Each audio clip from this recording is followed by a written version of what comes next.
Well, hey everybody, this is Robert, and welcome to today's program. Now, prior to June 21st, the announcement by Donald Trump concerning the bombing of three nuclear facility sites within a sovereign Iran, I posted a plea on X to the president, and I'm going to read it in its entirety. Okay. President Trump, please don't listen to the likes of Sean Hannity or Mark Levin, who have been salivating over unconstitutional overseas interventions for 3 decades. Now, if Israel believes Iran is a threat to their national sovereignty, which I believe may be the case, that's up to them, they have the right to neutralize and take out their facilities or more. But it is not our fight. There is no imminent threat or otherwise to the United States. Though Hannity, who has spent hours on his radio show promoting the U.S. intervention, says we are threatened because the people on the streets of Tehran say death to America, among other weak reasons. You should not send one bomber into Iran. If you believe we need to send a bomber into Iran, with a bunker buster, which Hannity's been promoting incessantly, take it to Congress for a declaration of war. That's what the Constitution requires. Even Levine, a lawyer, knows that, or at least he should. Let the Congress debate it on the floor and vote. Well, and also let Lindsey Graham, Tom Cotton, and other people that really want us to go into a sovereign nation and bomb, put their names on the declaration of war for once, since they seem to relish in these many mistakes over the past decades. Besides, Mr. President, you have no authority, and let me explain. Article 1, Section 8, Clause 11 of the Constitution specifically gives the Congress, and only the Congress, the authority and power to declare war. The last time the United States followed this ever important part of our law was 83 years ago, right after Pearl Harbor. Now, then there's Article 2, Section 2, which states that the President is the Commander-in-Chief of the Army and Navy of the United States. Now, this clause clearly gives the President the power to direct the war, but not declare it. Don't believe me? Let's take a look at some of the early founders of our nation. Alexander Hamilton said that while the president lacks the power to declare war, he would have the direction of war when authorized. The father of the Constitution, James Madison, said, the power to declare war, including the power of judging the causes of war, is fully and exclusively vested in the legislature. The executive has no right, in any case, to decide the question of whether there is or there is not a cause for declaring war. And the Constitution supposes what the history of all governments demonstrates, that the executive is the branch of power most interested in war. It has accordingly, with studied care, vested the question of war to the legislature. So vesting this power in the Congress ensures that the decision to go to war is carefully considered through public debate among elected representatives who are more directly accountable to the American people. Now, Madison and other framers designed the declare war clause to prevent the concentration of war powers in the executive branch, a fear that was rooted in historical experiences with monarchs back in their time. Now, Hannity and Levin promote our intervention in Iraq during the first decade of the century. And even you, Mr. President, know how much of a disaster that turned out to be. And arguably, this put Iran into a much more larger position of power in the Middle East. So I would say follow the Constitution, Mr. President. Well, of course, 3 days later, Mr. Trump published the following. Now, he says, we have completed our very successful attack on the 3 nuclear sites in Iran, including Fordow, Natanz, and Isfahan. All planes are now outside of Iran airspace. A full payload of bombs was dropped on the primary site, Fordow. All planes are safely on their way home. Congratulations to our great American warriors. This is not another military. There is not another military in the world that could have done this. Now is the time for peace! Exclamation point. So this was, of course, this was Saturday evening on June 21st. And while I don't typically go on to X and debate people at that time of the week, I'm usually relaxing at home with my family, this was a big enough of an issue for me to make an exception. And I had several back and forths with different people on the constitutionality of this military action. Now, some would argue about the War Powers Resolution of 1973 as a justification. Now, they would claim that the 1973 War Powers Resolution authorizes the president to start a war as long as it's reported to Congress within 48 hours. And then Congress would have 60 days to authorize the action or extend it. But my real question is, where in the Constitution is Congress given the authority to change the Constitution by resolution? It doesn't. And that resolution in and of itself is a constitutional violation. Then, of course, there is the authorization to use military force, or the AUMF. And we've seen this in action for lots of conflicts in recent memory. There's actually 4 of them, one from 1957, 1991, one in 2001, and of course 2002.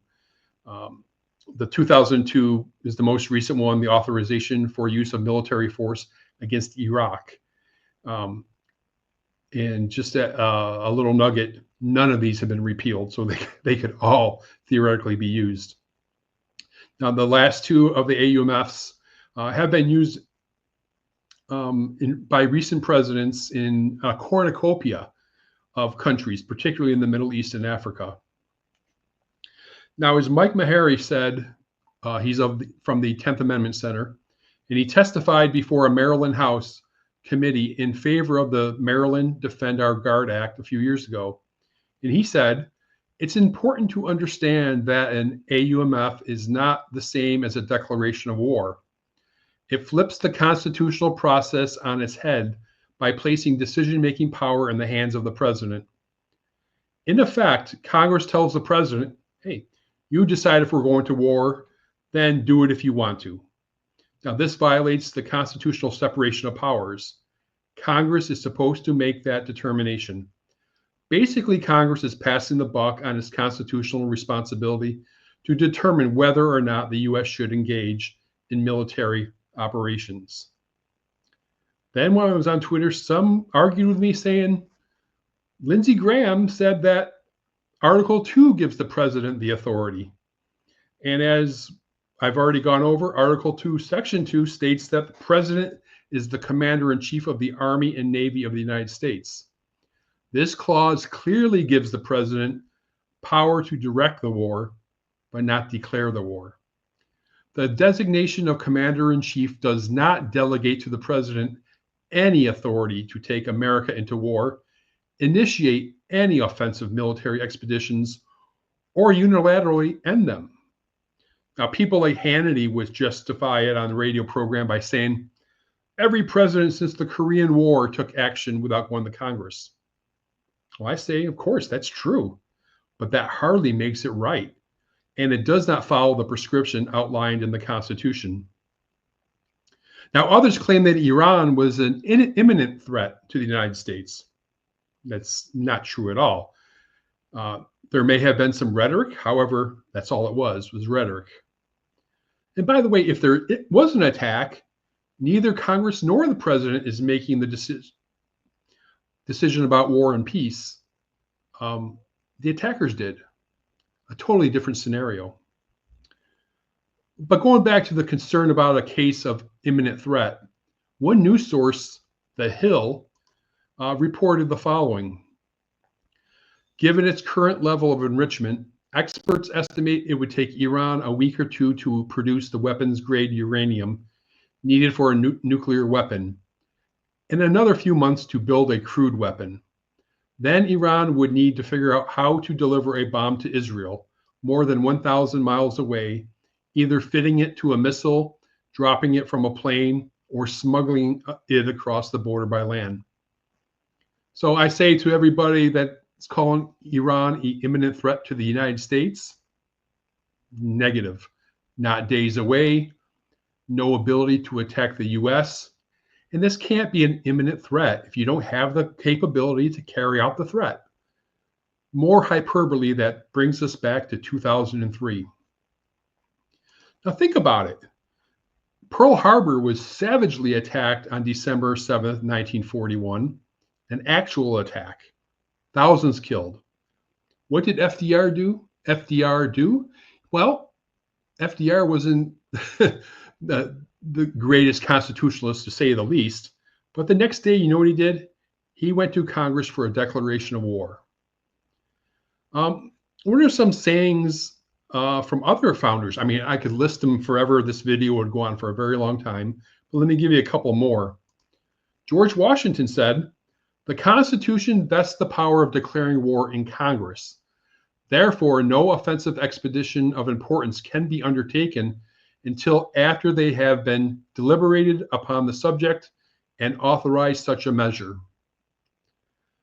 Thomas Jefferson, in a message to Congress in 1805, President Jefferson said the following: "Considering that Congress alone is constitutionally invested with the power of changing our condition from peace to war, I have thought it my duty to await their authority for using force in any degree which could be avoided."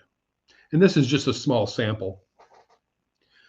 And lastly, I want to, I really expected the war to be promoted, the rhetoric and all that, and the disregard of the Constitution, from the likes of Hannity and Levin and many in political office, because, war is the health of the state.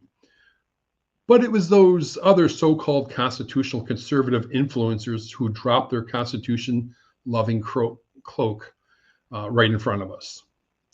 Let's take a look at one Charlie Kirk.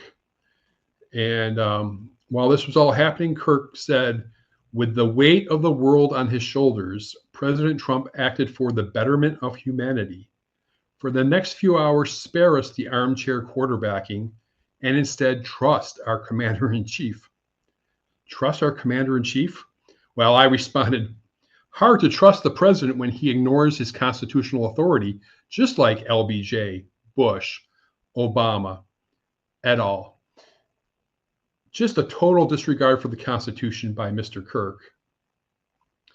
And then there's conservative commentator Dave Rubin, and he merely said, "And that's a wrap on WW3. Unfollow grifters accordingly." No, Rubin clearly is not taking such an action seriously. And in a later tweet, he put up, mocking Tucker Carlson and Marjorie Taylor Greene and others, which is his right, but he incredibly childish for such a serious episode and such a constitutional deviation. Anyway, the point here is Kirk and Rubin and many other conservative commentators have all lost credibility. Why would you listen to them now when they say, Constitution this and Constitution that? This is a very, very long list. And what I'm learning is, I guess the Constitution doesn't matter when your guy is in the Oval Office. As a constitutional conservative myself, this is very disappointing. And as one person said to me one time, or not, I read it, and I'm paraphrasing, he said, "No matter who is elected president, we always get John McCain." I don't recall who wrote that, But my goodness, isn't it true? And the bottom line is, here's some more constitutional conservative commentators. These are all people that supported the Iraq War too, and then they came back years later and saying, "Oh, that was a mistake. I, we want peace," and they jumped right back on the war wagon. So the bottom line is, by using the U.S. military to begin hostilities with a foreign nation without a congressional declaration of war, George Bush, Barack Obama, Bill Clinton, Joe Biden, and Donald Trump have committed a serious violation of the Constitution. Now, while Trump is certainly not the first to do this, clearly, it goes all the way back to, I believe, Truman. We need to make sure this is the last time they do that. Congress needs to ensure that the executive follows the Constitution. Congress needs to ensure they enforce the Constitution and their role in the war-making powers of the United States. Anyway, I'll go ahead and stop there. I appreciate you watching. If you like it, subscribe to the channel, like this video, comment below, share it with your friends, and I'll see you next time. Thanks a lot.